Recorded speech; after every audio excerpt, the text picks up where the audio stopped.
조갑제 TV 시청자 여러분 안녕하십니까? 2022년 5월 1일 오후 6시입니다. 국가안보실장으로 임명이 된 김성한 전 외교부 차관은 발표 직후 기자들과 일문일답을 가졌습니다. 김성한 내정자는 북한에 대한 강경노선이라는 평가가 있다는 질문에 이런 답변을 내어놓았습니다. 어떤 기조를 가지고 강경노선이라고 하는지 모르겠으나 원칙 있는 남북관계라고 표현하는 게 어떨까 생각한다.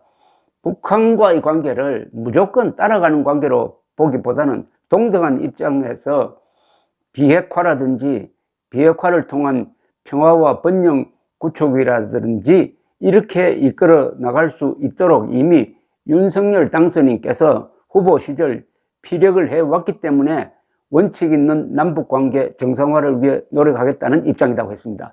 이 선거 기간 중에 윤석열 후보가 아주 근사한 자신의 안보 독트린을 발표한 적이 있습니다. 거기에 보면은 한국의 보수 세력이 걱정하는 게 다 거기 담겨 있고 해결책도 나와 있습니다.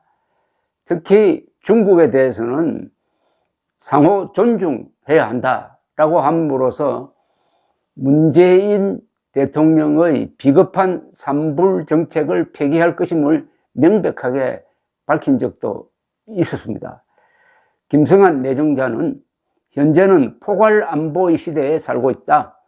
북한의 군사적 위협을 주요 위협으로 인식하고 있지만 사이버 안보 문제라든지 기후변화, 에너지 첨단 기술의 보전, 글로벌 공급망 문제라든지 이러한 새로운 이슈들이 우리의 삶을 직접적으로 위협할 수도 있는 안보 문제로 급하게 부상을 하고 있다.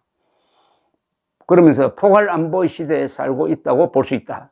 국가안보실도 원래 국가안전보장회의 NSC 사무처장을 군사안보 전문가가 맡아서 처리를 해왔지만은 이번에 직제를 바꿔가지고 외교안보 전문가가 1차장을 맡고 1차장이 NSC 사무처장을 맡아서 포괄안보적 관점에서 직제를 변경한다고도 했습니다. 이 제1차장은 김태효 전 이명박 정부 시절의 전략비서관이 지명이 되었습니다. 김태효 씨는 교수 출신이면서 또 실무에도 밝고 이분이 2012년에 한일 군사보호협정, 즉 지소미아를 추진했던 분입니다. 김성한 안보실장 내정자는 이어서 1차장 산하의 안보전략비서관, 외교비서관, 통일비서관을 두고 신설되는 경제안보비서관까지 4개의 비서관실이 있고 2차장 산하에 국방비서관, 사이버안보비서관, 위기관리센터관 이렇게 총 6비서관 1센터장 체제로 운영될 계획이라고 했습니다. 아주 이 안보의 개념을 넓히겠다는 겁니다.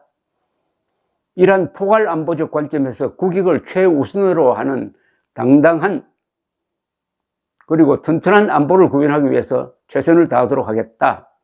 경제안보 첨단 기술 분야에서 대중 포위망 참여 요청 소리가 커지고 있다는 기자의 이야기에 대해서는 경제안보비서관을 신설하게 된 이유는 여러 가지가 있다면서 당선인이 경제가 곧 안보고 안보가 곧 경제라고 말씀하셨기 때문에 구분선이 모호해지고 있는 경제안보 시대에 적극적으로 능동적으로 대처하겠다. 안보 따로 경제 따로가 아니라 안보 경제가 한 덩어리로 움직여야 된다는 이야기입니다.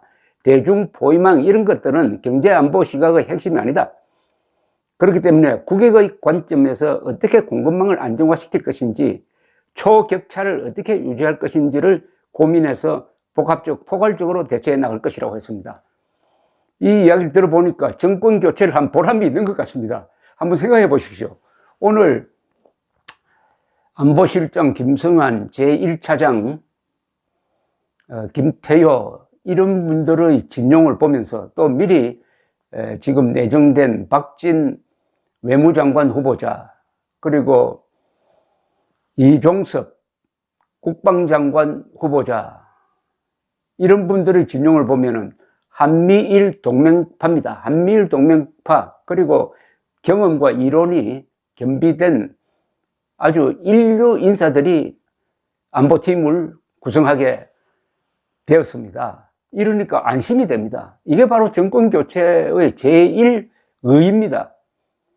비록 국회는 민주당이 장악하고 있다고 해도 외교, 안보, 국방은 역시 대통령의 고유 영역이므로 여기에서는 대한민국이 확실하게 정상화될 것이라고 기대를 했는데 지금 그렇게 되고 있습니다. 한번 문재인 정권과 한번 생각해 보십시오. 강경화 외무장관, 외교부 장관, 정의용 외교부 장관, 서훈 안보실장, 박지원 국정원장, 그리고 문정인 특보, 이런 사람들과 한번 비교를 해 보십시오. 통일부 장관의 권영세, 그리고 지금 통일부 장관 이인영, 이렇게 한번 비교를 해 보십시오. 천지 차이입니다.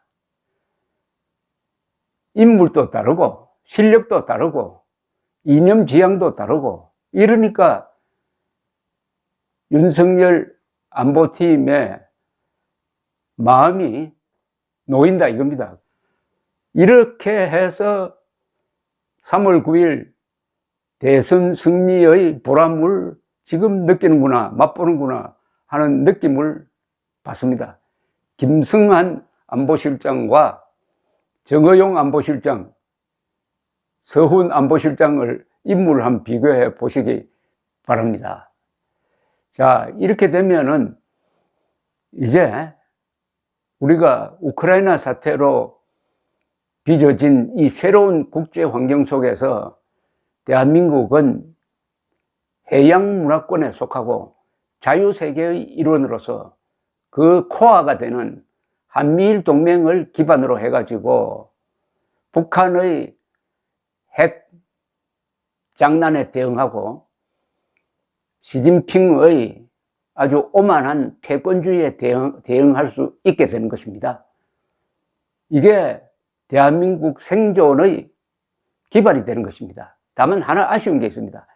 윤석열 당선인은 한미동맹을 이야기를 많이 하는데 한 번도 이승만, 트루만 이야기를 하지 않습니다. 오늘날의 한미동맹은 이승만 대통령, 트루만 대통령, 그 후임자인 아이젠하워 대통령, 이런 분들의 노력에 의해서 만들어진 것입니다. 그러면은 한미동맹을 이야기할 때 최소한 이승만 대통령이 만들어주신 대한민국의 생명줄, 이 정도는 이야기해야 되는 것 아닙니까?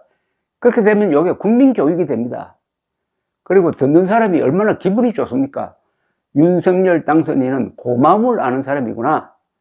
그런데 한미동맹만 이야기하니까 한미동맹을 뒷받침하고 있는 피, 눈물, 땀의 역사가 생략되고 그냥 좀 공허하게 들립니다. 그나마 오늘은 기분 좋은 날입니다. 감사합니다.